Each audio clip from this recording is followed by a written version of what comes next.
असल में 18वीं तरमीम पास की ही इसलिए गई थी ताकि पाकिस्तान पीपल्स पार्टी सारी ज़िंदगी सिंध में हुकूमत कर सके और पाकिस्तान मुस्लिम लीग नवाज़ सारी ज़िंदगी पंजाब में हुकूमत कर सके। 2010 में किसी ने ये सोचा ही नहीं था कि पाकिस्तान की सियासत में एक शख्स नमोदार होगा जिसका नाम इमरान अहमद ख़ान न्याजी होगा और वो पंजाब में पाकिस्तान मुस्लिम लीग नून का ऐसे सफाया करेगा जैसे मैं अफ्तारी के वक्त खाने का करता हूँ। अस्सलाम वालेकुम everyone, this is Mohammed Imran Fazal. और इससे पहले भी मैं अपना एक ब्लॉग बना चुका हूँ जिसमें मैंने ओपिनियंस का जिक्र किया था कि पाकिस्तान में दर हकीकत ओपिनियंस किस तरीके से बनाए जाते हैं। मैंने पहले भी कहा था कि पाकिस्तान में ज़्यादातर ओपिनियंस जो है वो सुनी सुनाई गुफ्तगू पे बनाए जाते हैं, यानी कि आप किसी की बातचीत सुनते हैं और उसी को आप अपना ओपिनियन बना लेते हैं। यहाँ पर ज़्यादातर लोग इस चीज़ की कोशिश नहीं करते कि अपना ओपिनियन बनाने से पहले कोई तहकीक करें, कोई रिसर्च करें।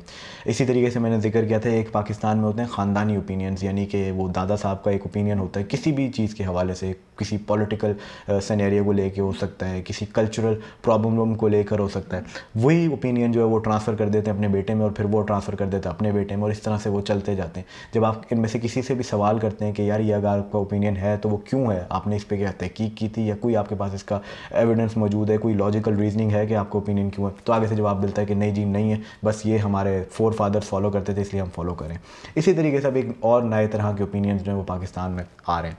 और वो कौन से ओपिनियंस हैं? वो ओपिनियंस हैं जो हम ज़्यादातर अपनी फेसबुक की न्यूज़ फीड को स्क्रॉल करते हुए बनाते होते हैं। इस बात से मतलब क्या है? इस बात से मतलब ये कि हम अक्सर रात को बैठ के दिन में किसी भी जब भी हमें फ़ारिग टाइम मिलता है हम अपनी फेसबुक की न्यूज़ फीड को स्क्रॉल करना शुरू कर देते हैं और उस पर मुख्तलिफ़ तरह का कंटेंट आ रहा होता है और उसमें बहुत सारी जो चीज़ें हम देखते हैं उसको ही हम अपना ओपिनियन बना लेते हैं और उधर भी हम एक चीज़ करते होते हैं कि हम तहकीक नहीं कर रहे होते। अब मुख्तलिफ़ तरह का कंटेंट आता है सोशल मीडिया में, तो मुख्तलिफ़ तरीके के लोग जो हैं उस कंटेंट की टारगेट ऑडियंस बन चुके हैं। इसी तरीके से आजकल पाकिस्तान में एक चीज़ का कल्चर जो है वो बहुत ज़्यादा बढ़ रहा है, वो है पॉडकास्ट का कल्चर। मुख्तलिफ़ लोग पॉडकास्ट करते हैं, उसमें डिफरेंट किस्म के गेस्ट को बुलाते हैं और उनसे मुख्तलिफ़ सवाल करते हैं। वो कभी सियासी नौयत के भी हो सकते हैं, वो कभी एजुकेशन के हवाले से भी हो सकते हैं, वो कभी मज़हब के हवाले से भी हो सकते हैं और वो लोग बैठ के वहाँ पर अपने ओपिनियन शेयर करते होते हैं और इस चीज़ में कोई गलत बात नहीं है, ये पूरी दुनिया में होता है। लेकिन पाकिस्तान में जो इसका सबसे बड़ा मसला है वो ये है कि जो भी वहाँ पर बैठ के अपना ओपिनियन शेयर करता है लोग उसको मनोमन तस्लीम कर लेते हैं, उस पर तहकीक करने की ज़रूरत जो है वो समझते ही नहीं है। इसी तरीके से एक पाकिस्तान में पॉडकास्ट होता है जुनैद अकरम का, उसमें उन्होंने अपने एक गेस्ट को बुलाया जिसका नाम था सैयद मुज़म्मिल शाह और उनसे उन्होंने मुख्तलिफ़ किस्म के सवाल किए। तकरीबन 2-2.5 घंटे का ये जो है पॉडकास्ट था, उसमें उन्होंने बहुत सारी बातें की। जो उनके गेस्ट थे उन्होंने अपनी बहुत सारी चीज़ों पे ओपिनियन शेयर किए, कल्चर को लेके शेयर किए, फ़िलासफ़ी को लेके शेयर किए, फेमिनिज़म को लेके शेयर किए और पॉलिटिक्स को लेके भी शेयर किए और बहुत सारी बातें उनकी ठीक भी थी। लेकिन जब हम पॉलिटिक्स की बात करते हैं तो उसमें उन्होंने अपने कुछ ओपिनियंस शेयर किए, ख़ास तौर पर इमरान ख़ान के हवाले से। उन्होंने इमरान ख़ान पर तनकीद की इस वजह से कि इमरान ख़ान 18वीं तरमीम पर तनकीद करते होते हैं।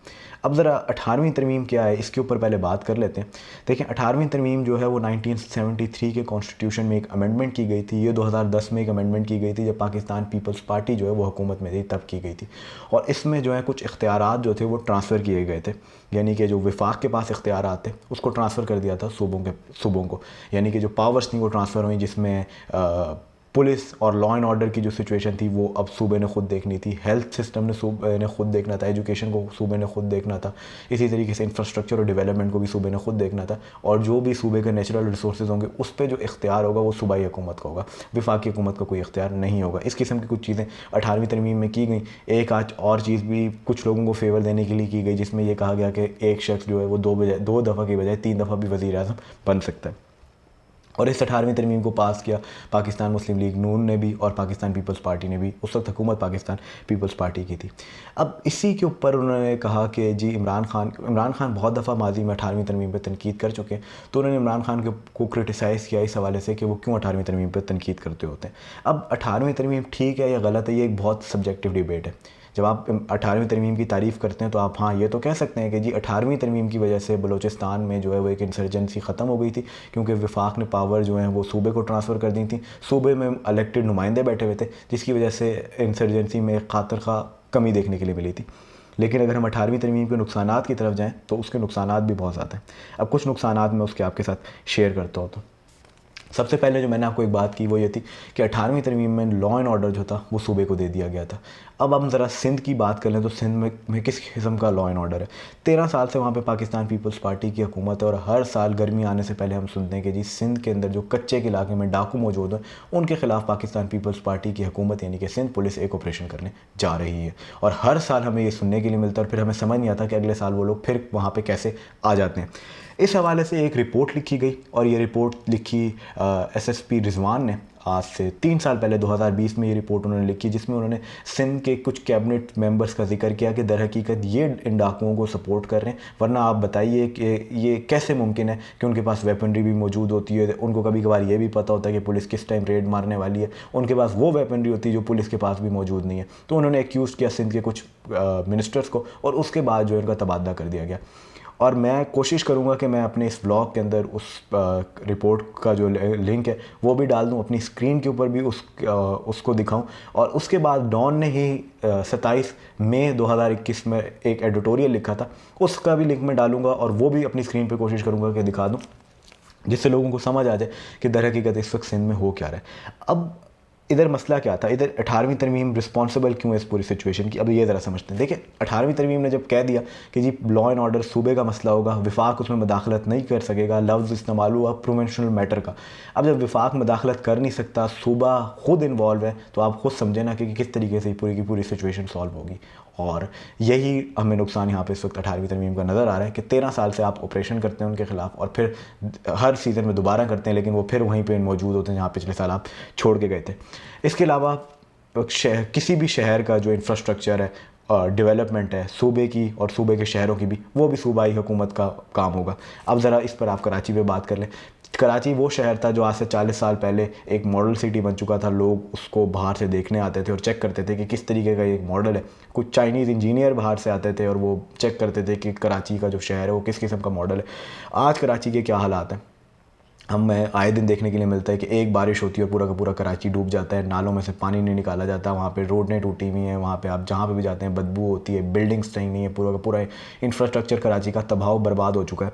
और इस सब का ज़िम्मेदार कौन है? इस सब का ज़िम्मेदार जी बिल्कुल ही सिर्फ़ और सिर्फ वहाँ की सूबाई हुकूमत है, क्योंकि इख्तियारात जो हैं वो सारे के सारे सूबाई हुकूमत के पास हैं।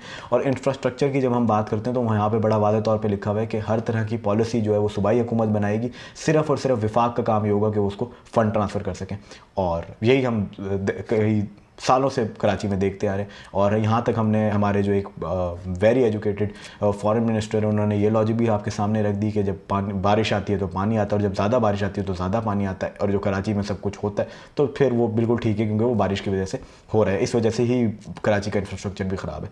लेकिन अब यहाँ पर 18वीं तरमीम कैसे ज़िम्मेदार है? 18वीं तरमीम इसलिए ज़िम्मेदार है क्योंकि 18वीं तरमीम ने सूबे को कहा कि हर चीज़ वो खुद देखेगा, विफाक उसमें मदाखलत नहीं कर सकेगा। और सूबे ने इस तरीके से देखी कि आज कराची के आप हालात खुद देख रहे हैं कि किस तरह के हो चुके हैं। तो इसकी भी जिम्मेदार फिर 18वीं तरमीम ही हुई। और उसके बाद हम और आगे आते हैं तो हम ये देखते हैं कि 18वीं तरमीम में जो एक बात करने की कोशिश की गई थी वो ये थी कि जी विफाक से तो पावर ली जा रही है और सूबे को ट्रांसफ़र की जा रही है, सूबा भी आगे जो है लोकल गवर्नमेंट्स को पावर ट्रांसफ़र करेगा। लेकिन अब कितने साल हो चुके हैं? आज 13 साल हो चुके हैं सिर्फ़ और सिर्फ 18वीं तरमीम को पास हुए हुए को। लेकिन क्या इन 13 सालों में किसी भी सूबे में जो पावर थी वो लोकल गवर्नमेंट्स को ट्रांसफ़र की गई? बिल्कुल भी नहीं की गई। 5 साल वसीम अख्तर कराची के मेयर रहे और वो 5 साल कहते रहे कि मेरे पास कोई इख्तियार नहीं है, कोई पावर नहीं है, उनको किसी किस्म की पावर नहीं दी गई। तो इससे बड़ा वाज़ेह तौर पर हमारी एक चीज़ सामने आ जाती है और वो ये है कि 18वीं तरमीम को पास करने का असल मकसद कोई लोकल बॉडीज़ को पावर ट्रांसफ़र करना नहीं था, कोई आप कहते हैं ना पावर को डिवाइड करना नहीं था कि ऊपर से लेकर नीचे तक पावर है। इसका मकसद सिर्फ़ और सिर्फ एक था, वो ये था कि क्योंकि 2010 में नज़र आ रहा था कि पीपल्स पार्टी की जो पोजीशन है वो सिंध में बहुत स्ट्रॉन्ग है, तो पीपल्स पार्टी सिंध में हुकूमत बनाती रहेगी। दूसरी तरफ पंजाब में मुस्लिम लीग नून मौजूद है, वो पंजाब में हुकूमत बनाती रहेगी और ये दोनों जो हैं एक एक सूबे में बैठ के बारियाँ लगाते रहेंगे और अपने मफादात को जो है प्रोटेक्ट करते रहेंगे। उस वक्त 2010 में किसी ने सोचा ही नहीं था कि पाकिस्तान के अंदर एक शख्स नमोदार होगा जिसका नाम इमरान अहमद ख़ान नियाज़ी होगा, और वो पाकिस्तान मुस्लिम लीग नून का पंजाब से ऐसा सफाया करेगा जैसे मैं अफ्तारी के वक्त खाने का करता हूँ। और इसी तरीके से ये जो कहानी थी ये 18वीं तरमीम की पास हुई और ये फिर चलने लग गई। उसके अलावा उन्होंने और भी बहुत सारी बातें अपने इस पॉडकास्ट में की। उन्होंने एक जगह पर इमरान खान का कंपैरिजन नवाज शरीफ के साथ किया। उन्होंने कहा जी इमरान खान भी अपने केसेस वैसे ही फेस नहीं कर रहे जैसे नवाज शरीफ नहीं करते थे, इमरान खान के मसाइल भी वैसे ही हैं जैसे नवाज शरीफ की प्लेटलेट्स का मसला था। अब ज़रा यहाँ पर भी थोड़ी सी गुफ्तगू कर लेते हैं।